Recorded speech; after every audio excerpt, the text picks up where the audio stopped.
Hello, and welcome to Addiction Free. I'm your host, Evangelist Kandi Rose. I am so excited to be sitting here with Judge Ralph Ohm.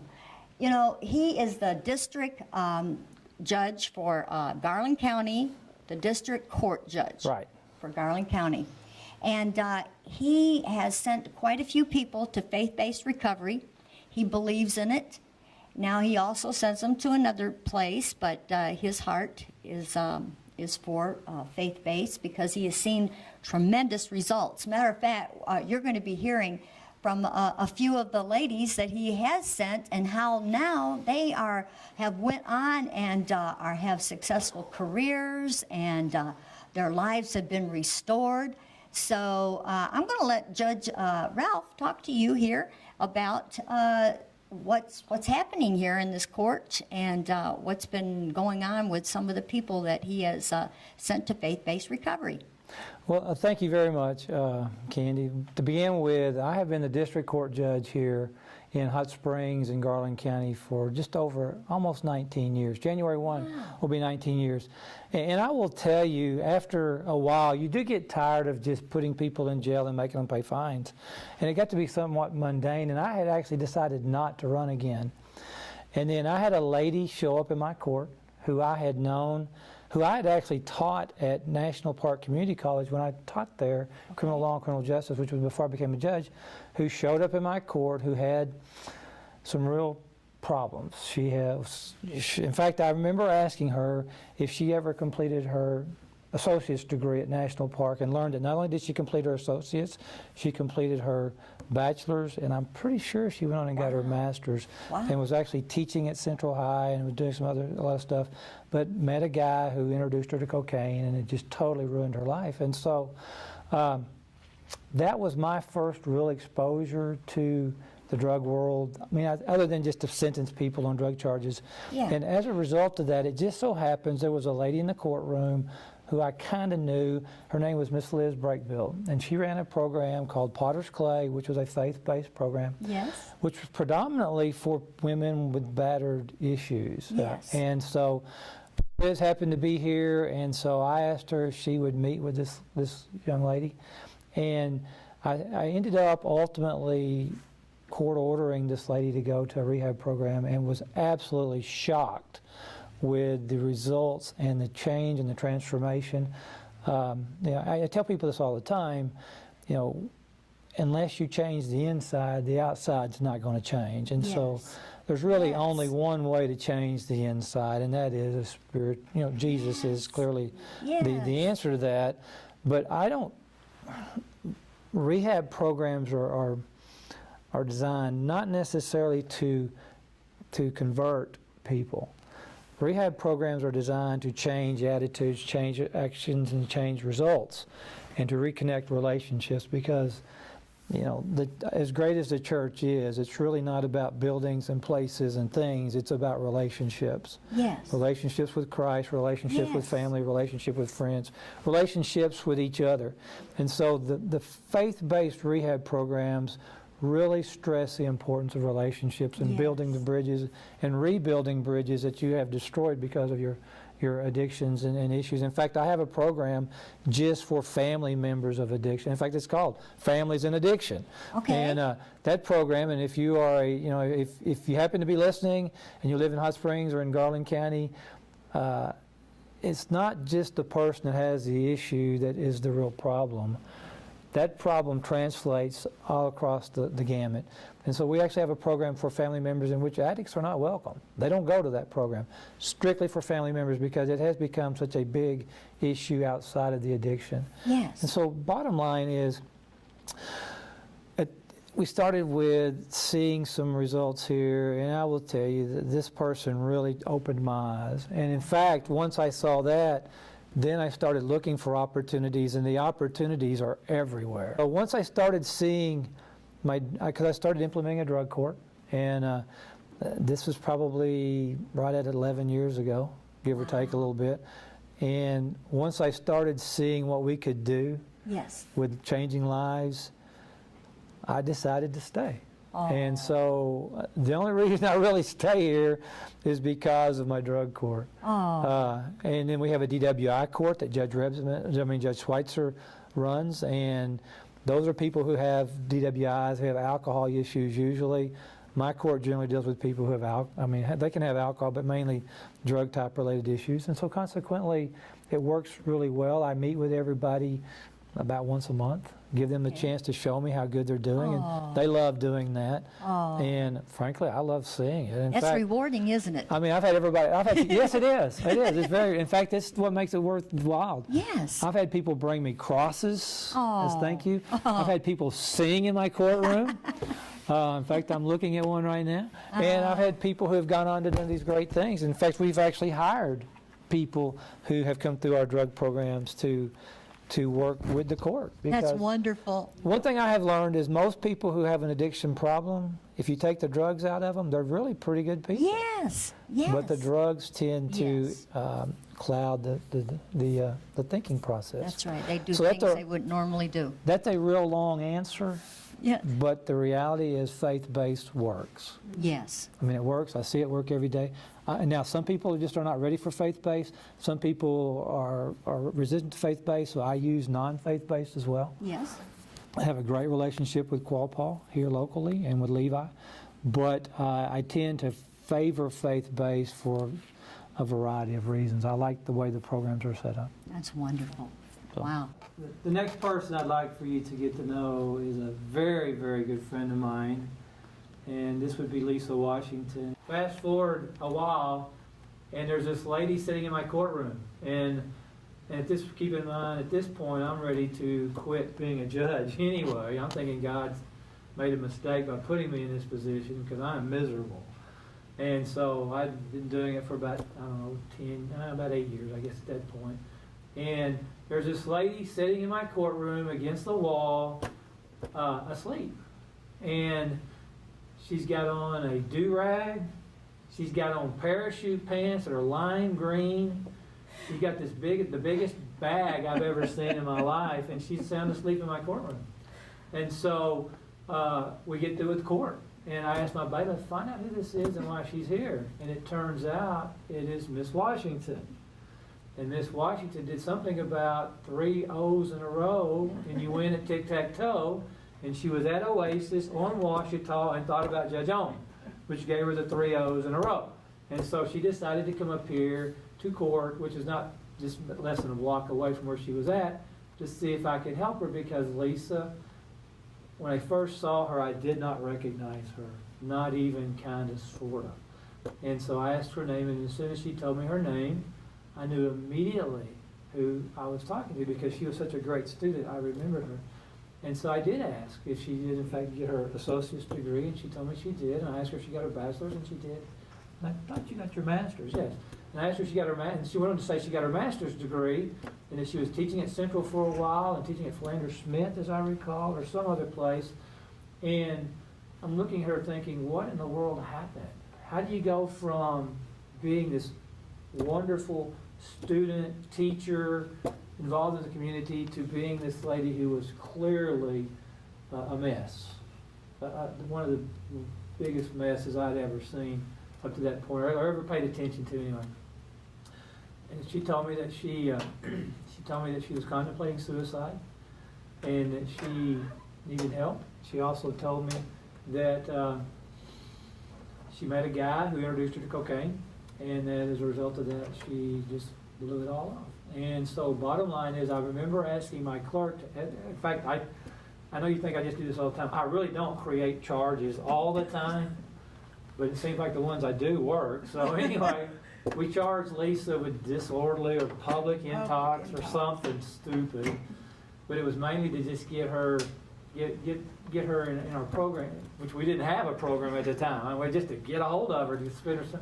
She needed some quiet time. She needed some downtime. She needed to kind of get away.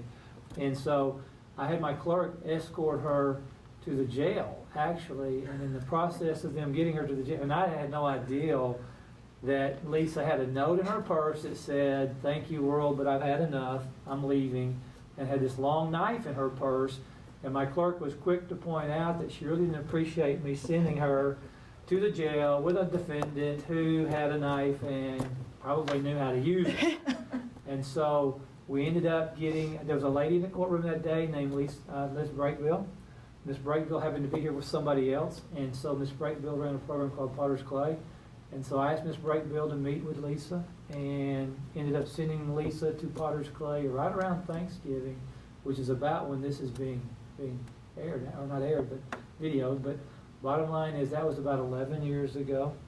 And Lisa has done, she just took the opportunity, did fantastic. Another person we ended up hiring in court when she completed the program, and then she went on to do great things. And she did so well that we hired her daughter in hopes that we would get the same quality person. And now her daughter is a jailer, works at the detention center, and we just think the world of her daughter and her. And so bottom line is, I really want you to hear what Miss Lisa has to tell you about her side, what she viewed, because I'm sure her side of the story is completely different than my side. Well, I think the judge has said it all.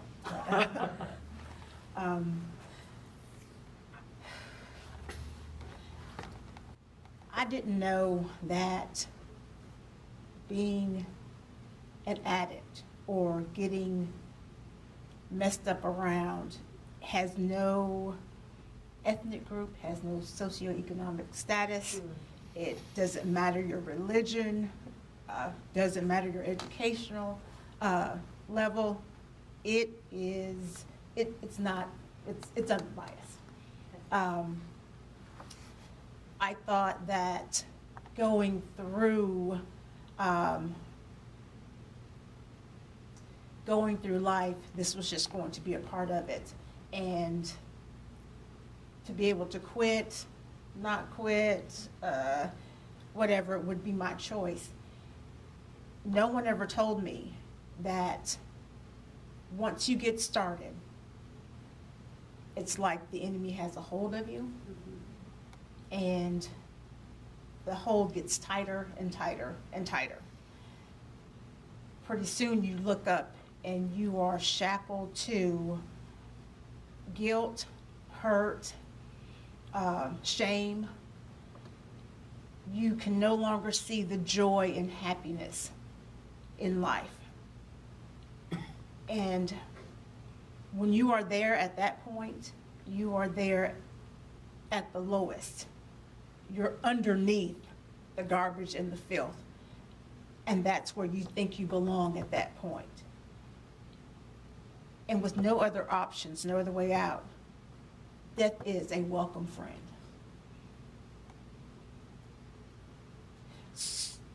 It was something in me, and I'm going to say something right now because I know exactly what it is now. But then it was something in me that I didn't know.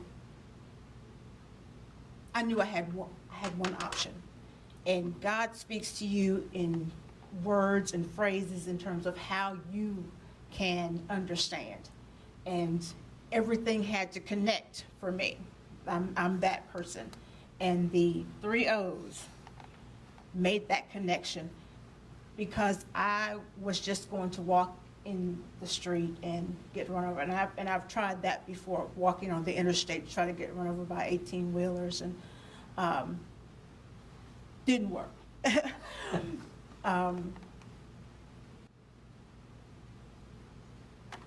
Coming to Judge Ohm's courtroom on that day, it had to be a God thing, because there was not a security guard up there. I came in, I looked like, I smelled like I looked like I smelled. People in the courtroom, they did clear the way for me to sit down.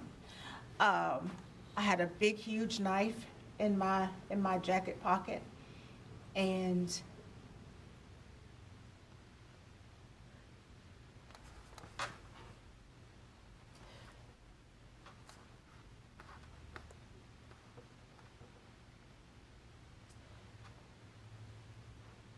as I was going down the hallway,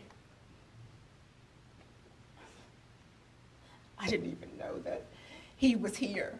But as I was going down the hallway, I said, okay, if he's not here, then it's meant for you to die.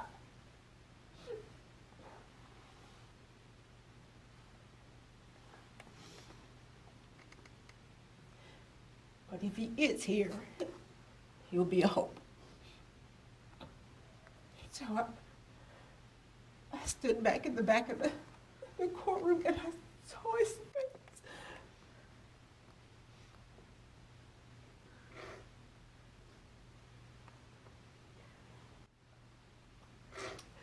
And when I saw it, I said, "Well, maybe there is hope. Maybe I don't have to die. Maybe I'll get an opportunity to be a mom to my kids."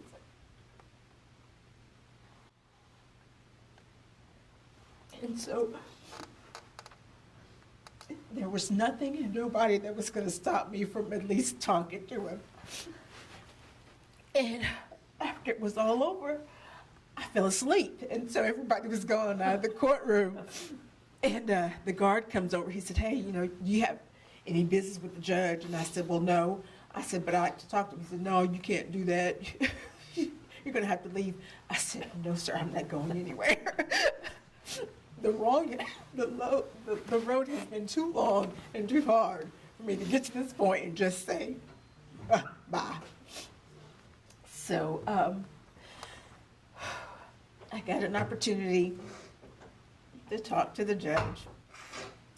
And I said, "Judge Owen, you may not remember me, but my name is Lisa Washington, and I was a student in your class. And somebody told me that I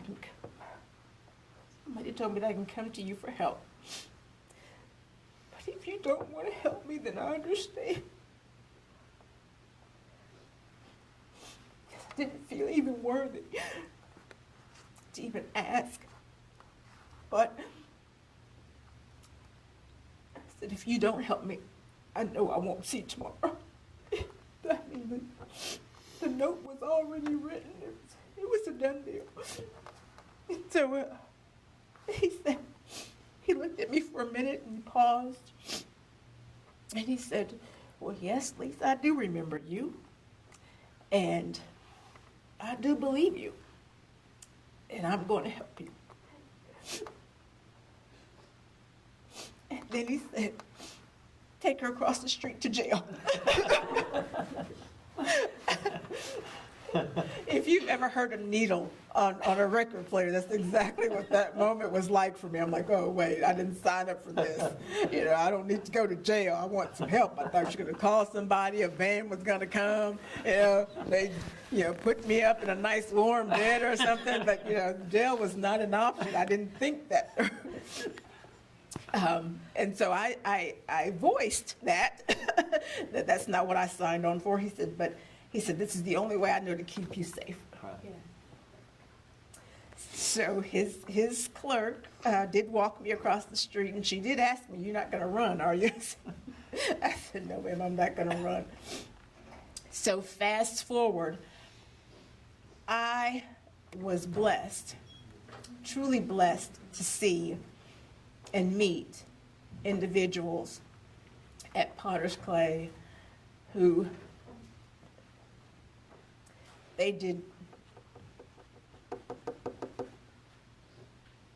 When you have been going through that, no one trusts you, and they shouldn't,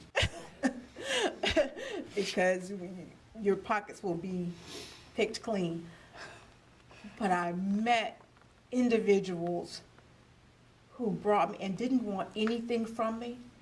They just wanted to love on me because I didn't love myself.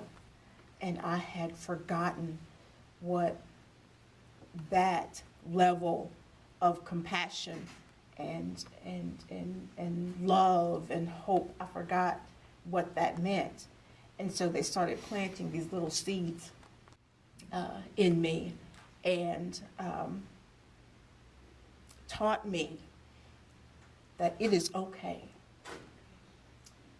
It is okay to go through. Just know that you're not alone.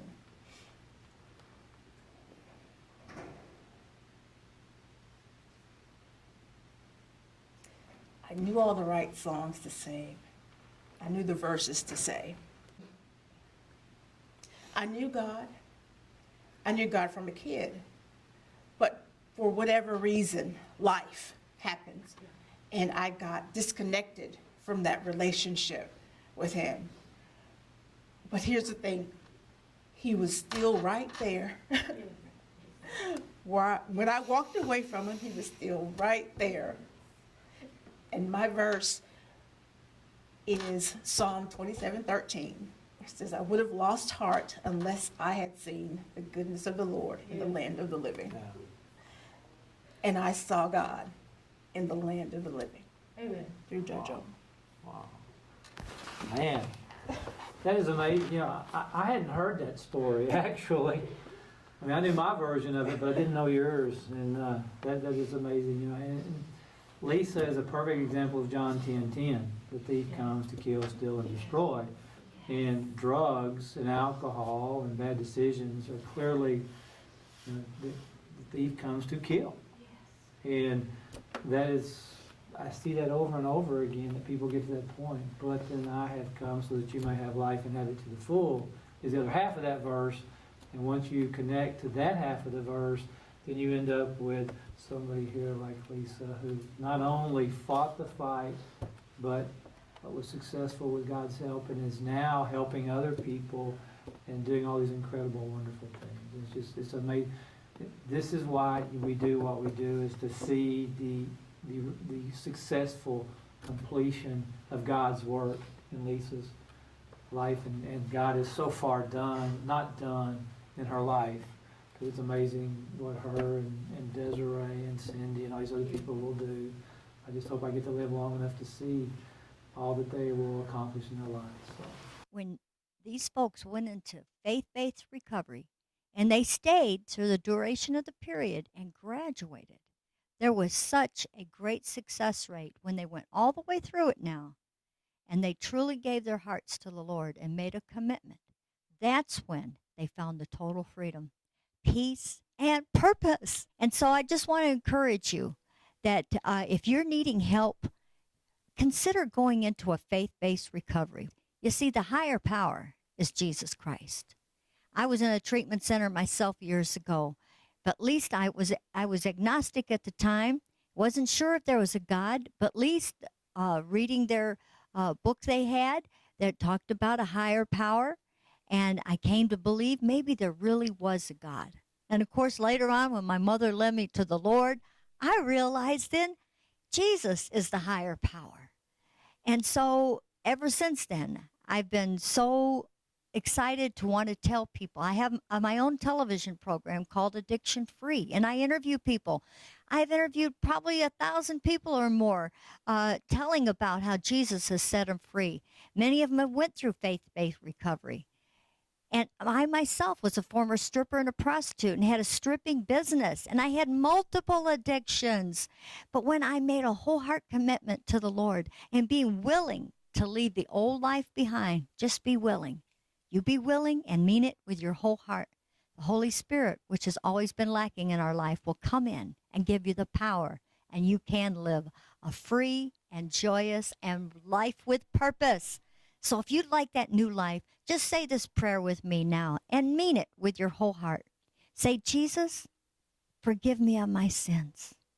Come into my heart. I want to live for you with my whole heart. I'm willing to leave the old life behind and follow you. In Jesus' name, amen.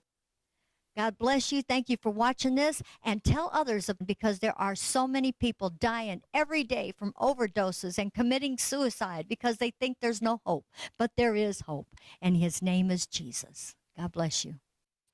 Hi, my name is Robert Scott. I'm the program director of the Father's House Ministry.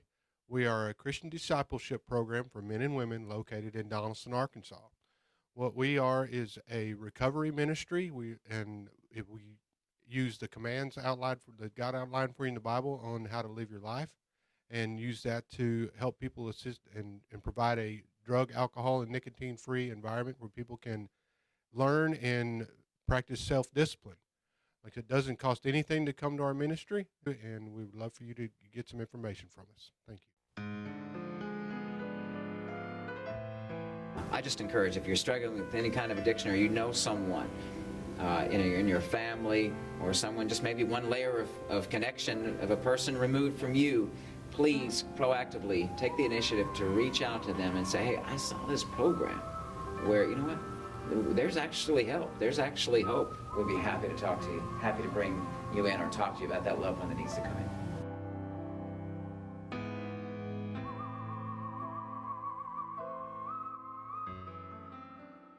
Hi, my name is Michael Vecchio. I'm the Chief Operating Officer for Project Hope and Saving Grace. And our mission at this ministry is to help people that struggle with addiction, depression, abuse, and homelessness.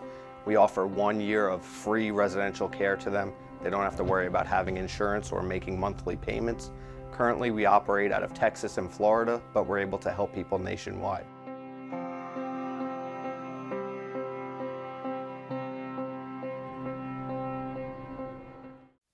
I'm Richie Willis, and this is my wife, Carly Willis. We both run homes in Hot Springs, Arkansas. We both come out of addictions and out of a long life of bondage of drugs and alcohol, and we've been set free by the blood of Jesus, and God has radically taken over our lives, and now we both have ministries. She has a house for women, and I have a house for 2 houses for men, and they're faith-based houses, and we just thank God for it. Friends, I wouldn't even be on television if it wasn't for the many family and friends that have been supporting this ministry. And if it wasn't for them, I wouldn't even be able to come to you with all these testimonies. And so what I'm just asking you today is if you'd consider being a monthly partner with us on any level, it would be so appreciative. We've now finally went from 3 million homes to now 25 million homes. We're the only one that is doing nothing but addiction-free testimonies with a salvation message at the end. Satan had already picked out my grave. His plan had moved forward to put me away. I drifted so far, would anyone care that I'd soon be lost? I knew my destruction was a matter of time, but Jesus appeared and said, this one is mine. Now I'm safe from all